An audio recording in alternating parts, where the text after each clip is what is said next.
Fala galera, começando mais um episódio do programa Entrevistas, e hoje eu estou aqui com o Jorge Guimarães, que é nutricionista vegano com 20 anos de experiência na área e presidente da ONG Vedas.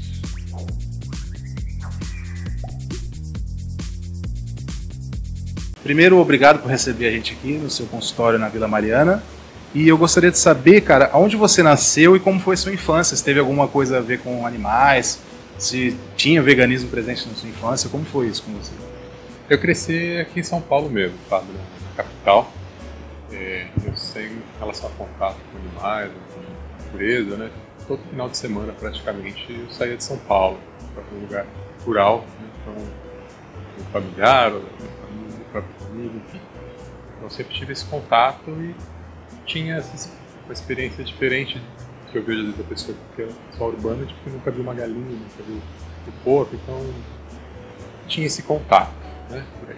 Agora, em relação ao vegetarianismo e veganismo, eu fui entender o que era vegetarianismo e veganismo na adolescência, apesar de ter me tornado vegetariano com 4 anos de idade.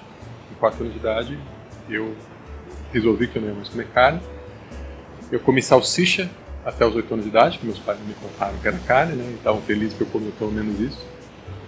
E de fato com carne, né? Papelão e coisas do tipo.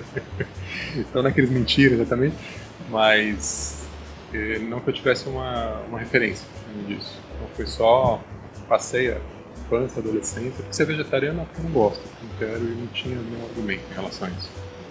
Foi só mesmo uns 16, 17 anos que eu fui entender que era o vegetarianismo. E você já era nutricionista quando se tornou um ativista da causa animal, ou a nutrição veio antes? Como é que foi isso? Essa é a dúvida da Carolina Ritter, de Farroupilha, que colaborou com a gente, e ela é aluna de nutrição, e ela relatou que até hoje a dieta sem nada de origem animal chega a ser ridicularizada em algumas salas, e até no Rio Grande do Sul talvez seja pior. Infelizmente, E se não, se você ainda não era nutricionista, como foi fazer a faculdade de nutrição como um vegano há 20 anos, né? Que foi o tempo que você se formou? Carolina, né? Então, Carolina, você imagina há 24 anos atrás, quando eu comecei a faculdade, né, 23, como que era isso ainda mais difícil. Mas em relação a quando que eu me sinto ativista, ou nutricionista que veio primeiro, isso aconteceu meio junto, porque foi durante a faculdade de nutrição. Então, voltando só rapidamente à pergunta anterior, com 4 anos de idade eu entendi que a carne vinha do animal. O que não é tão incomum, né? A gente vê muitos vídeos de crianças circulando aí, é mais ou menos isso. A pessoa se dá conta e fala, não está certo, eu não quero mais. Só que aí foi no começo da faculdade, com 20 anos, que eu fui entender o veganismo, né? O que era o veganismo. Na verdade, não veganismo, mas uma dieta baseada em vegetais. Eu fui vegano durante 1 ano sem saber. Aí eu conheci outros veganos e falei, então é isso que eu sou. Né? Porque eu já estava só por meio da literatura, porque eu não conhecia nenhum outro vegetariano vegano. E isso foi durante a faculdade. Mas já no primeiro ano de faculdade eu comecei a escrever um jornalzinho, chamado Segunda Opinião, que era uma maneira de responder para os professores, porque no primeiro e segundo ano não vai ser muito respeitado enquanto aluno para professor, né? Então eu fazia isso de maneira escrita, colocava no mural da faculdade, eu espalhava por aí. Então já era uma forma de ativismo. E que foi meu primeiro ano vegano também. E isso em que ano, só para situar, que você fazia esse jornal? Isso foi em 94. Foi o ano que eu me tornei vegano. Primeiro ano da faculdade, 1994. E aí, já no ano seguinte, ou ainda no final desse ano, comecei a organizar alguns protestos, tipo 6, 7 pessoas na Avenida Paulista, todos os veganos em São Paulo reunidos, né? Tipo, medo. Na época acho que devia ser... Isso em 95, que já foi quando eu conheci os veganos. Mas, e assim foi. Agora na faculdade não era fácil, né? E como não é hoje, imagina como era antes.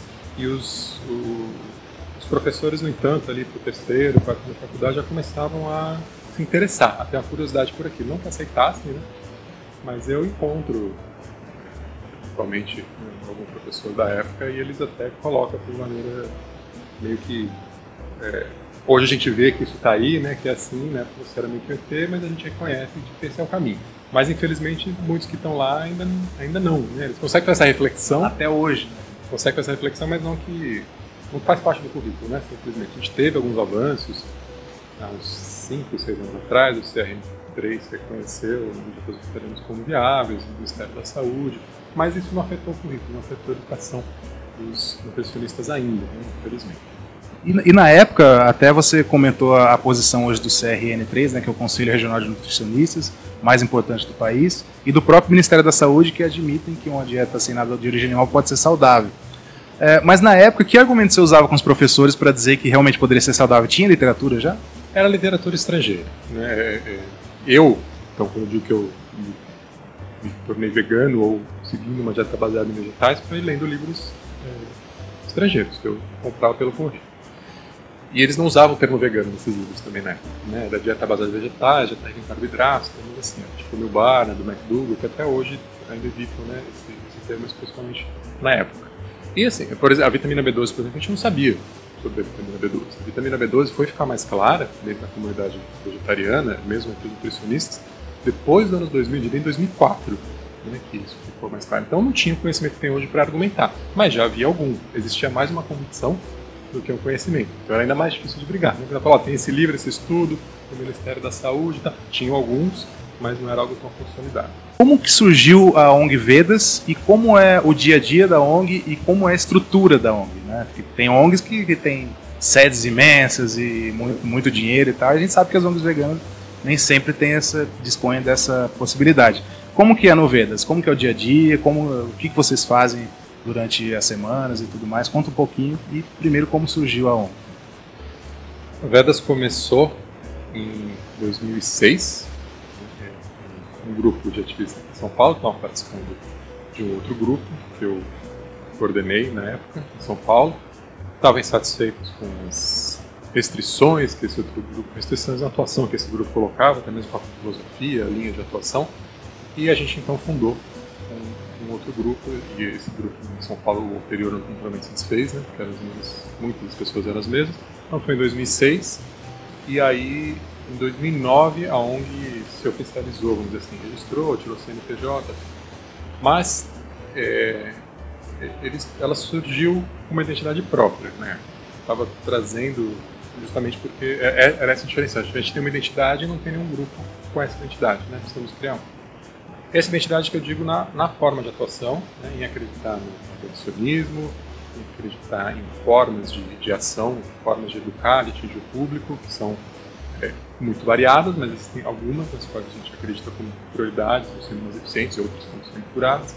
Então, a partir disso, a gente foi formando essa identidade por meio das nossas próprias ações. Em 2008, antes da ONG ainda ser formalizada, né, mas já existia há 2 anos, a gente organizou o primeiro Encontro Nacional de Direitos Animais, que você esteve lá até, palestrou, e tem organizado isso bienalmente, né, então é o maior encontro, assim, uma reunião de ativistas pelos direitos animais, com foco, né, no temático dos direitos animais que acontece. Então, desde cedo, o Veda já estava tendo essa posição no movimento de gerar discussão, gerar encontros, né, e debates entre as ONGs e passar essa informação. Eu lembro da Nina, numa palestra, ela falou: gosto do Vedas porque o Vedas ensina a gente a ser ativista.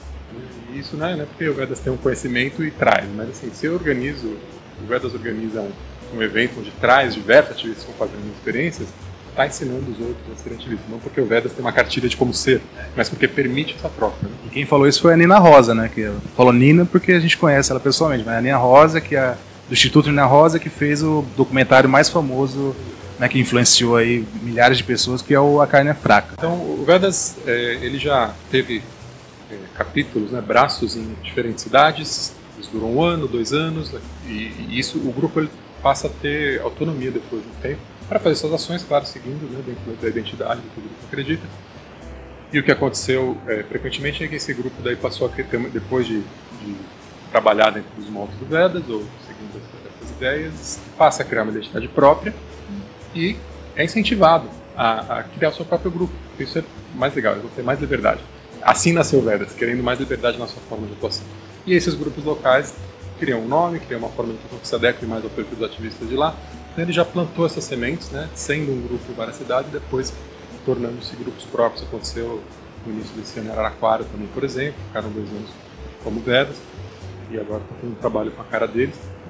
E as ações que a gente faz aqui em São Paulo, que também foram reproduzidas nessas cidades, tem ações semanais, são frequentes, realmente acontecem de maneira repetida, que são as ações educativas, por exemplo.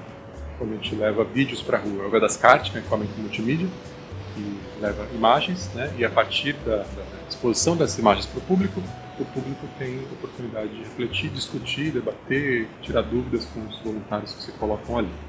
Nessa mesma ideia de trazer a atenção do público e gerar uma reflexão, a gente tem há quase 3 anos o Teatro Vedas. É um grupo de voluntários dirigido por uma atriz, que é a Cris Cordovil, toda voluntária. Todos no Vedas são voluntários, né? Inclusive eu, todo trabalho não tem nenhuma pessoa remunerada, né? Não. Você perguntou da sede, né? Já aproveitando esse lugar que a gente está agora, é o meu consultório, mas também a briga, né? É cedido para estocar as coisas do Vedas, os equipamentos, os produtos e as reuniões, nesse espaço aqui. Então é tudo cedido. O Vedas não tem as despesas que o Vedas tem são voltadas para o que é material de consumo, né? Panfleto, banner, pagar contabilidade.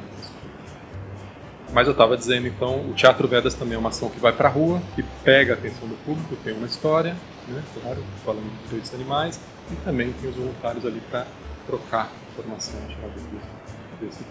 Vocês estão toda semana na Paulista, imagino que deva ter um custo aí de deslocamento, de alimentação dos voluntários. Como que funciona isso? O Vedas tem alguma fonte de renda? Gera renda de alguma forma? Agora, se a ideia da alimentação para os voluntários, vamos começar a quebrar. Não tem, tipo, os voluntários pagam o transporte. A gente se oferece a pagar tipo, o transporte para aqueles que querem, mas raramente alguém pede esse benefício. As despesas, as fontes de recursos do Vedas são das vendas de camiseta, adesivo, essas coisas com o nome do Vedas que acontecem nas feiras veganas, nos agnais, a gente sempre está presente, mas tem outros bazares, né, que convidam a gente. Essa é uma entrada.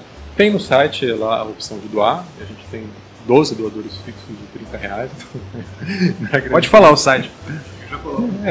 É o site do Vedas mesmo, vedas.org.br, que está bem desatualizado, mas tem lá o botão colabora, mas é isso, é uma coisa tipo que, na verdade, a gente nem conta com isso e, na verdade, nem divulga, né? Porque o que o Vedas faz mais quando entra mais recurso. Então, a gente tem 7 unidades do Vedascart já montadas, né, em diferentes cidades.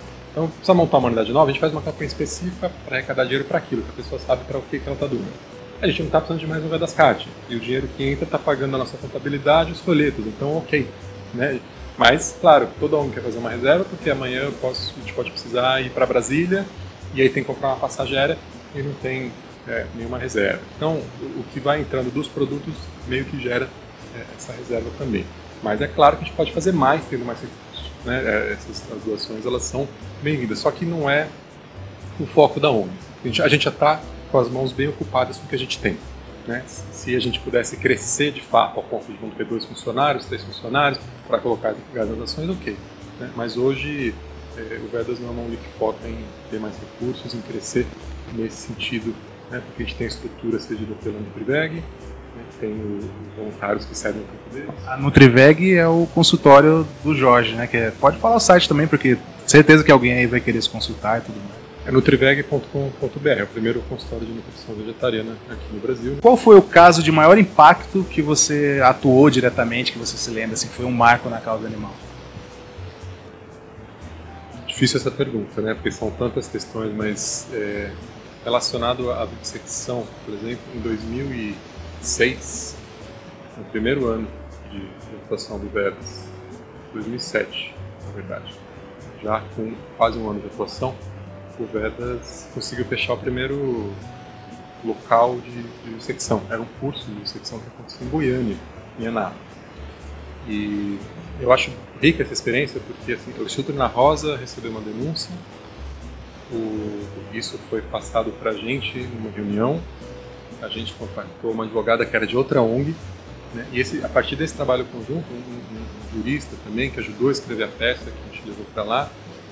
E eu fui para lá para fazer um protesto, né? Acabei entrando com essa ação, o juiz indeferiu a ação, na mesma noite que ele indeferiu a ação, ele indeferiu à tarde, naquela noite teve uma ação da LF, que libertou a maioria dos cães que estavam ali presos, a gente manteve os protestos, recebeu o IBAMA, o fiscal do IBAMA veio, e no dia seguinte ele fechou o local, então foi toda uma... Isso assim, tinha 8 ativistas presentes, né? Eu falo protesto, eram 8 pessoas porque era em Anápolis, interior de Goiânia.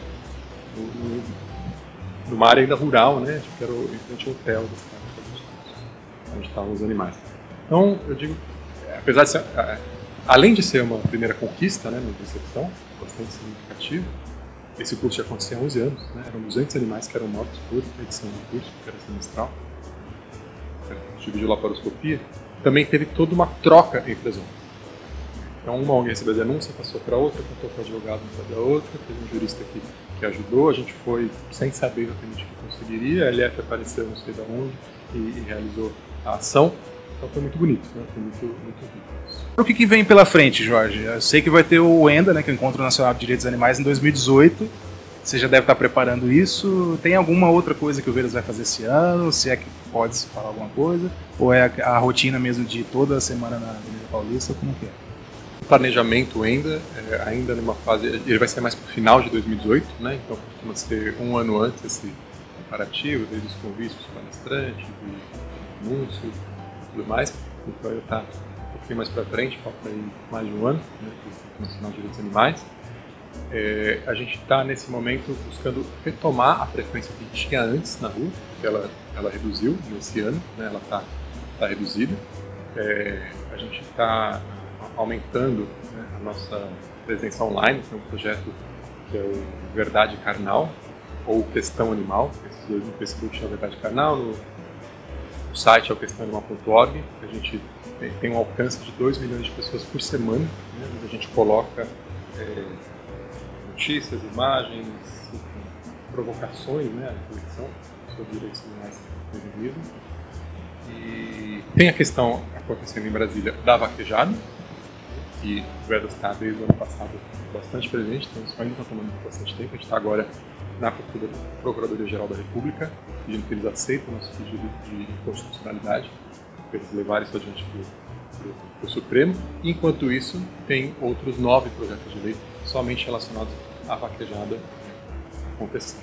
Então isso está tomando energia, não é a nossa preferência, a gente prefere estar trabalhando na conscientização do público, mas isso precisou da nossa atenção, então isso também está tomando tempo. Então não tem nenhum outro grande projeto a não ser intensificar e aumentar a frequência daquilo que a gente já está fazendo, e essas bombas que estouram no movimento onde a gente se mete quando a gente pode ser útil, né, como tem ferramentas ou contato, a gente tem uma forma de fazer aquilo acontecer ou não acontecer, aí se expõe isso acaba sendo uma ajuda. Tá joia. Então é isso, galera. Vou terminando aqui esse episódio com o Jorge Guimarães. Agradeço pela disponibilidade, por falar com a gente. Se inscreva no canal, curta, comente. Na terça-feira que vem, 11 da manhã, com um novo convidado para você curtir uma entrevista legal. Um abraço, tchau. Eu vou fazer uma segunda versão. Muito 16 anos, velho. Vou pedir uma entrevista legal. Uma série, bacana. Então é isso, estamos terminando aqui mais um episódio do programa Entrevistas. E terça-feira que vem estamos de volta às 11 da manhã com um novo convidado. Muito obrigado, Jorge, pela presença, na verdade, por receber a gente aqui. E é isso, parabéns pelo seu trabalho, pelo Vedas. E terça-feira que vem estamos de volta. Um abraço, tchau!